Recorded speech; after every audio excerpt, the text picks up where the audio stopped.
Hey guys, Tech Agent here. We're back. I always hate saying this because, it's like I always disappear in the wild and then I show up again and I'm like, hey, got yet another headphone, and that's exactly what's happening this time again.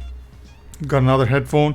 This time it's the Technics EAH-T7 headphone. This I've had this in my house lying around for like 2 or 3 months.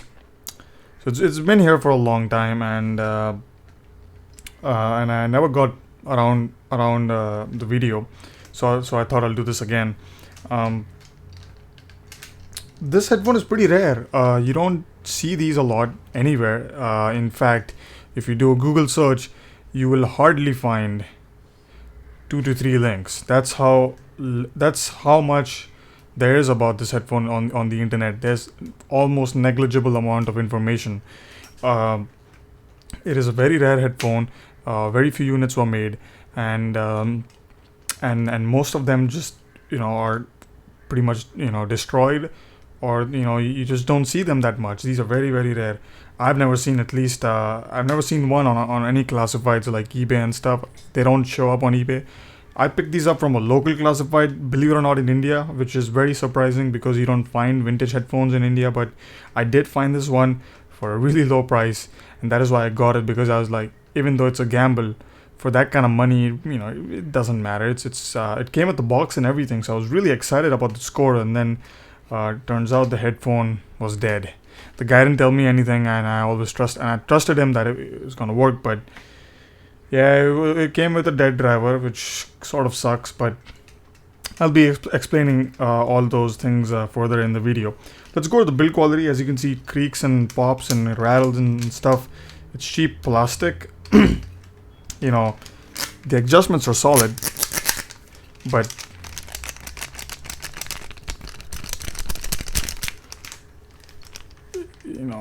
it's not build quality. That's cheap.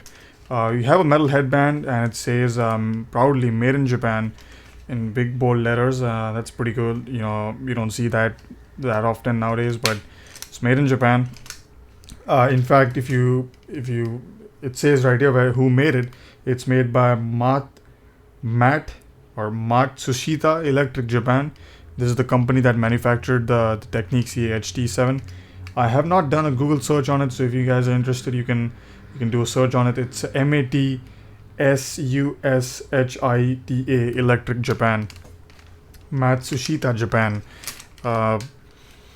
But the headphone itself is pretty good actually in terms of comfort. The headband pad itself, the strap itself is pretty good.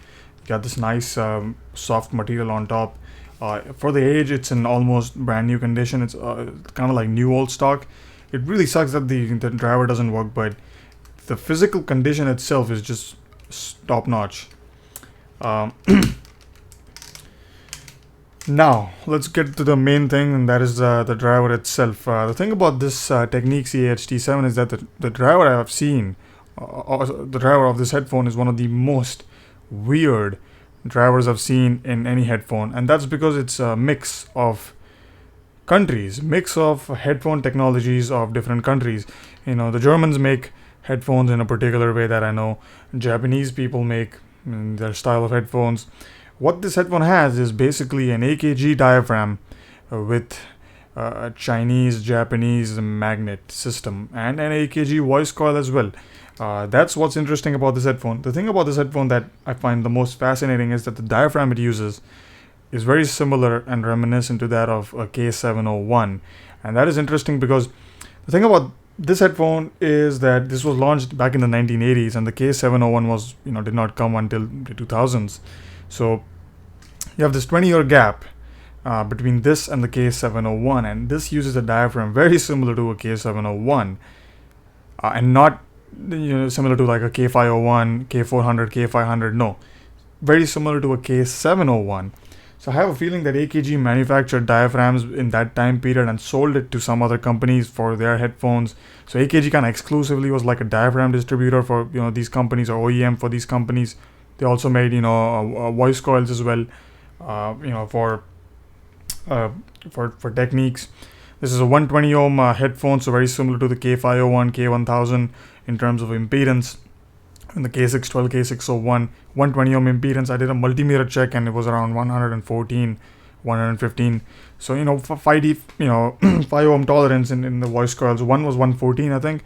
The other one was quite above 134. So there should be some imbalance in the channels, but that happens with age as well. Sometimes the voice coils, because of corrosion and stuff, can lead to slight differences in terms of impedance. Now, speaking of voice coils, now I wanted to figure out what was wrong with the driver because it was not working. So I was like, I gotta fix this because, well, that's how I do stuff. So I was inspecting it and everything seemed fine. So it didn't seem like a SPL issue in which the voice coil wires snap from the contacts, which leads to dead driver. But it seemed more like a corrosion of the voice coil. Now that's interesting because I don't think they would use a iron-based copper. There shouldn't be any iron content. So and I couldn't see any oxidation as well. So maybe not that. Maybe it was something else. Voice coil was in great condition, so it was not SPL. So it didn't burn because of increasing the handling, power handling. So it was not that. It wasn't SPL because the voice coil wires didn't snap.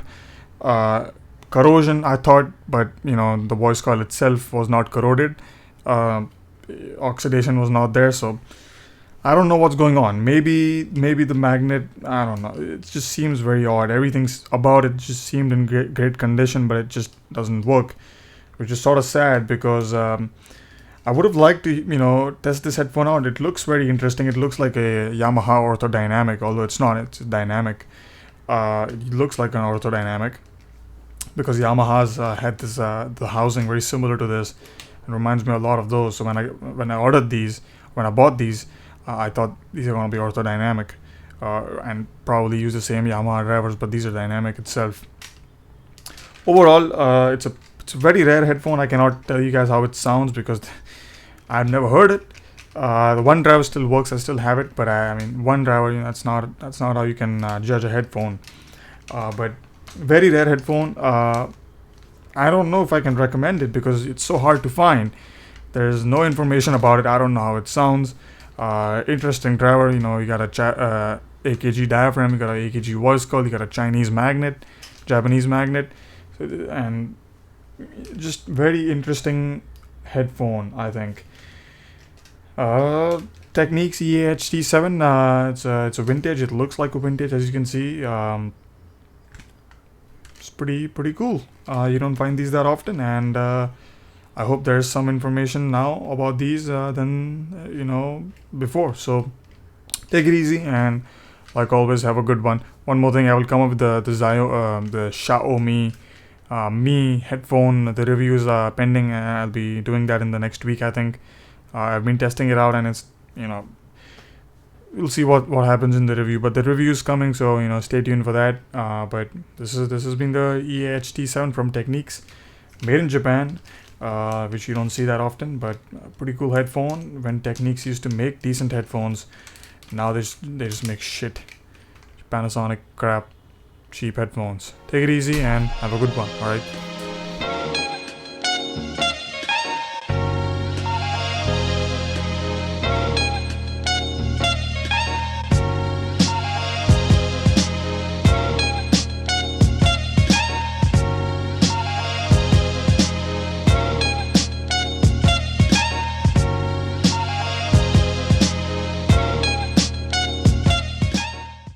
Hey guys, Tech Agent here. Today we have Hey guys, Tech Agent here. We're back.